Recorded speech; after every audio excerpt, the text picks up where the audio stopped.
Disturbing true horror story. Alone at work. I used to work night shifts for a small, independent security company in Pennsylvania. We handled after-hour surveillance for old buildings, mostly places that were no longer active but still had assets worth protecting. Abandoned hospitals, half-demolished factories. You name it.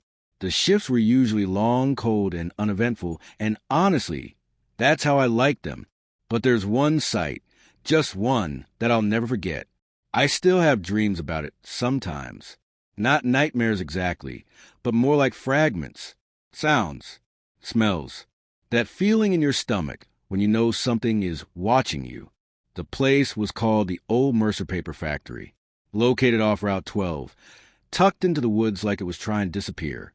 It shut down in 2009 after a fire broke out in one of the upper storage levels. A worker died in that fire, and 2 others were never found. The company declared it an accident, paid out settlements, and shut the place down. Eventually, some wealthy guy bought the land and hired our company to provide nighttime surveillance, just to prevent squatters and vandals from creeping in. Most of my co-workers hated taking shifts at Mercer. They said it gave them the creeps. One guy claimed to hear footsteps on the floor above him for a full hour, when he knew for a fact no one else was there. Another quit after hearing a woman cry on security feed. But when he went to investigate, the floor where the sound had come from didn't even have electricity anymore. I didn't really believe their stories. I figured it was just the power of suggestion. You sit in a dead quiet building at 3 a.m. with nothing but dim monitors and old creaking pipes. You're bound to freak yourself out eventually. Still, the night I got assigned to Mercer for the first time, I felt uneasy the moment I pulled into the gravel lot. The factory was massive. It stretched out like a skeleton in the dark. Windows cracked or entirely gone. The brickwork blackened in spots from a fire. The metal sign out front still read Mercer Paper Company, but some of the letters had fallen off, making it look like a jumbled mess. I parked close to the guard shack, a little trailer outfitted with monitors and a backup generator. When I stepped inside, the air was thick and musty, and even with the heater on, it felt cold. I sat down, scanned the camera feeds, and began logging the first hour. Everything looked normal, just like always. Around 1:12 a.m., I started hearing the noises. At first, it was just a soft knock, like someone tapping metal lightly. I glanced up at the feed, but nothing seemed out of the ordinary. I figured it was a bird or some small animal. Then, a few minutes later, the knock turned into clinking. It sounded like chains dragging across a metal floor. I turned up the audio on camera 7, which was positioned in the basement level of the building. That's when I heard it clearly. Footsteps. Slow, deliberate footsteps, pausing every few seconds. I stared at the screen. The feed showed a long, dark corridor lined with rusted pipes and scattered debris. There was no one there, but the footsteps kept going. Closer, then stopping.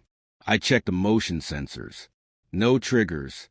I leaned closer to the monitor. Nothing. Then clink. Something moved into frame. Just barely.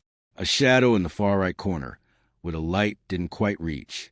It wasn't a figure exactly, more like a shape, something that didn't look right. It moved again, closer this time, and then the screen glitched. Just for a second. When it came back, the corridor was empty again. I sat there, heart pounding. I tried to rationalize it. Old cameras glitch all the time. Dust, signal interference, maybe even condensation in the wiring. But then the shack's motion alarm went off. Zone 4 West Stairwell. Now this was something different. That system didn't trigger from audio. It needed movement. I switched to camera 4, which showed the stairwell in question. At first, the screen was just static. Then it cut in. The stairs were empty. Concrete steps, rusted railing, nothing unusual. I watched for several minutes. No movement. Then I heard a bang. It didn't come from the monitor. It came from behind me. I froze, slowly turned toward the shack's back door. It was locked. I knew it was. I checked it every time I started my shift. But now I could hear something. No, someone moving just outside. Gravel crunching under heavy steps. I killed the lights in the shack. Heart thumping. I moved slowly to the side window and peeked through the blinds. No one. The gravel lot was empty, but I swear I could still hear breathing. Low, ragged, just outside the door. I stayed completely still. Eventually, the sound faded. The crunching steps moved away. I waited 5 more minutes before turning the lights back on. That's when I noticed the monitors again. 3 of the feeds were now showing static. Basement, stairwell, 3rd floor. Only 1 camera still worked. Camera 1, aim at the main hallway just past the factory entrance. I stared at the screen. The hallway was empty. Then I saw it. A figure, slowly walking past the edge of the hallway, just barely in view of the camera. It was tall, unnaturally tall, thin limbs, head tilted to one side. It didn't look like any human I've ever seen. Its movements were wrong, jerky, almost like it was glitching in real life. I reached for the radio. Base, this is Mercer Guard. I think someone's inside the building, requesting immediate backup. Static, no response. I tried again. Nothing. Then my phone started vibrating on the desk. No number, just unknown caller. I didn't answer. It rang again, and again. Finally, I picked it up. I didn't say anything. I just listened. For the first 5 seconds, there was nothing. Then I heard it, the sound of breathing.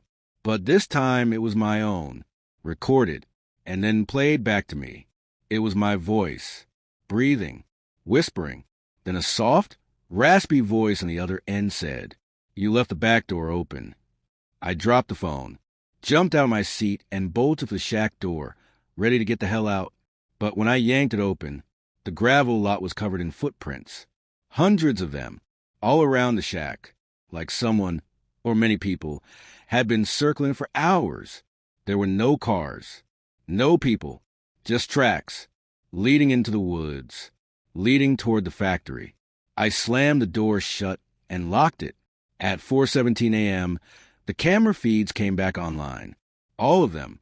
But the factory looked different, cleaner. No debris, no rust. It looked like it had been restored. Then I saw people on the screens. Workers, moving around, stacking boxes, writing notes. I blinked, rubbed my eyes. One of the workers looked up at the camera, directly into it, and smiled. It was me. I watched myself walking through the building like I belonged there, talking to others, laughing, wearing a Mercer uniform I've never seen before. And then, on one of the screens, me stopped and stared into the camera again. This time, the smile disappeared, and the voice came back through the speaker. "You never left." That's when all the cameras went black. I don't remember much after that. When I woke up, it was daylight. I was slumped in the shack chair, cold, stiff, and disoriented. My phone was on the floor. No missed calls. No messages. The camera feeds were all static.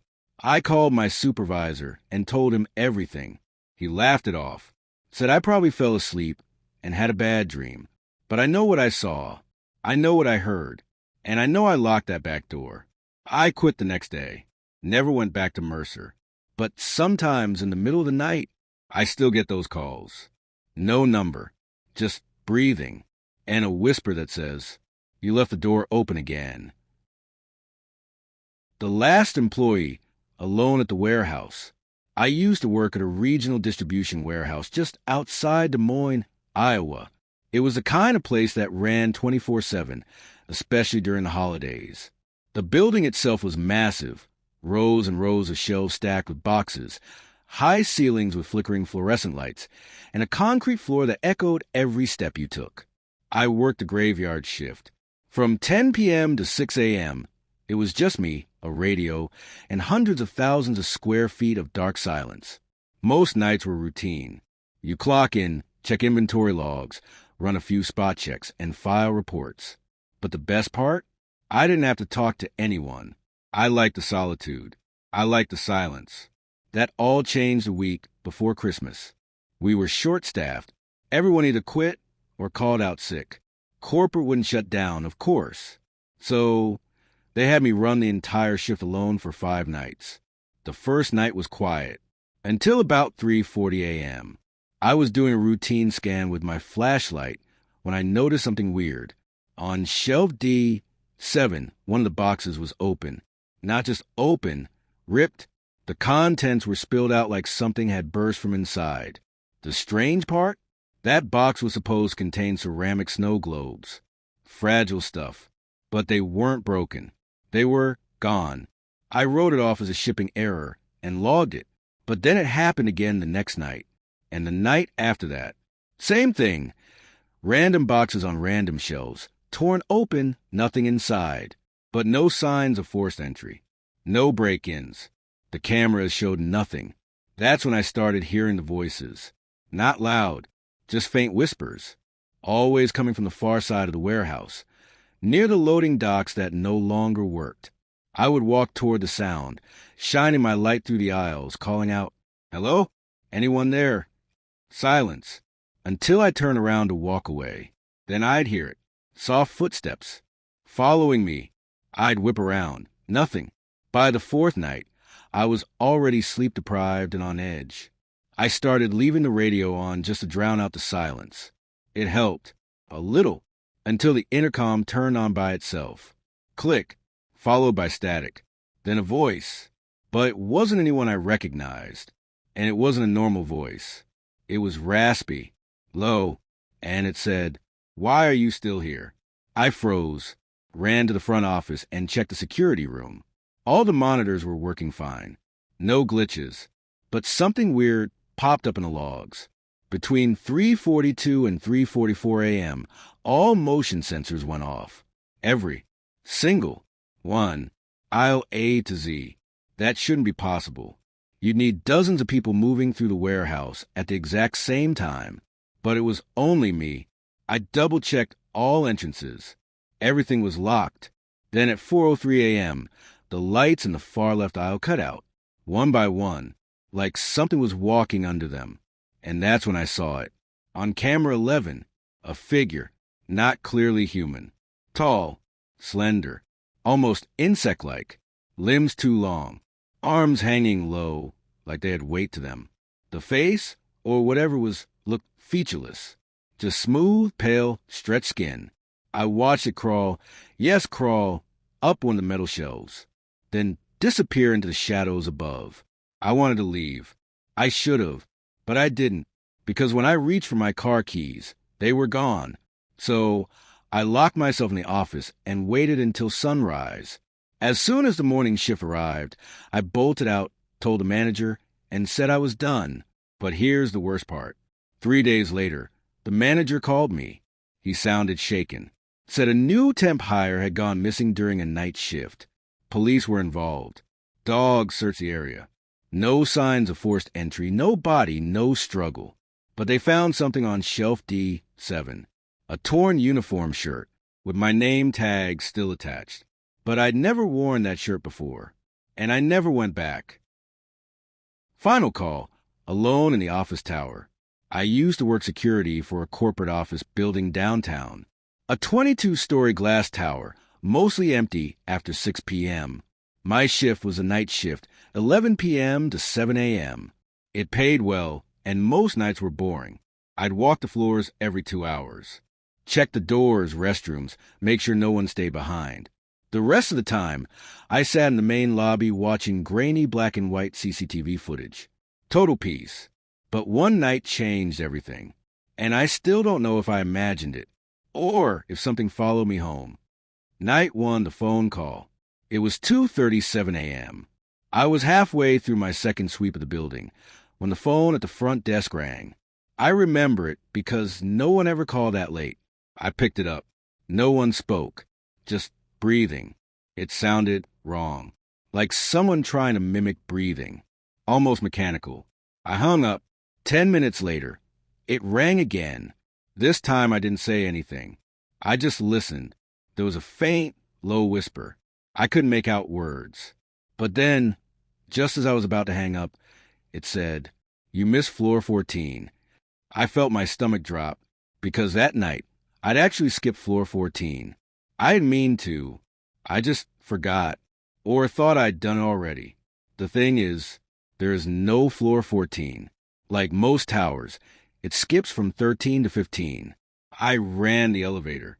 pressed every button. Still number 14. I even took the stairs between 13 and 15 just to see. There was nothing, only a solid wall. Night 2, the door that shouldn't exist. I came in the next night, more curious than scared. Maybe I misheard. Maybe the call was a prank. At 3:12 a.m., I did my usual sweep again, and that's when I saw it. Between floor 13 and 15, halfway up the stairwell, a metal door. It wasn't there before. Old, scratched, painted over in places. No handle, just a keyhole. I stared at it for a long time, reached out, knocked once. The echo that came back wasn't mine. It was deeper, slower, like it took a second to think before answering. I rushed back to the lobby and rewound the stairwell cam. And that door, it didn't show up in the footage. Night 3, the man in the elevator. I told my supervisor about the weird calls and the strange door. He laughed it off and said I needed sleep. That night, I stayed downstairs. Until 2:55 a.m., the elevator dinged. I looked up from the monitors, but none of the elevator doors were open. They just dinged again, and again, 3 times. Then silence. I switched to elevator cam 1, and I saw him, a man, bald, wearing a black business suit, standing perfectly still inside the elevator on floor 14. I blinked. Floor 14? There's no floor 14. The number on the display flickered. It didn't look right. More like FLOR14, like it was glitching. The man turned and stared into the camera, and smiled. Only, his mouth didn't stop at the cheeks. It kept going, all the way to his ears. Night 4, the static tape. I had enough. I downloaded the previous night's footage onto a USB and planned to review at home. But when I opened the files, all I found was static, except one short clip, only a few seconds long. It was a recording of me standing in front of the door between floor 13 and 15, except I wasn't alone. Behind me was the man from the elevator, smiling, and he raised one finger and pointed to the camera. Then the screen went black. Night 5, the final call.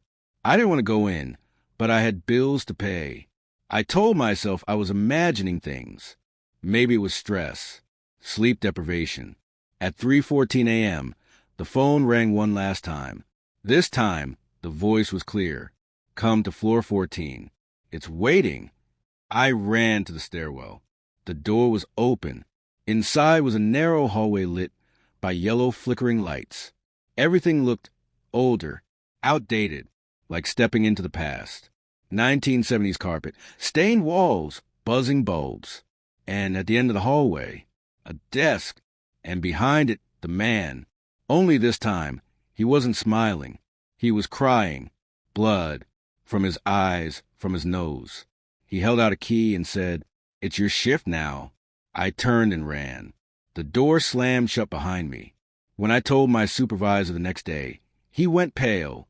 He said, "You're not the first to see floor 14. And then he showed me an old security badge. The name on it? Mine.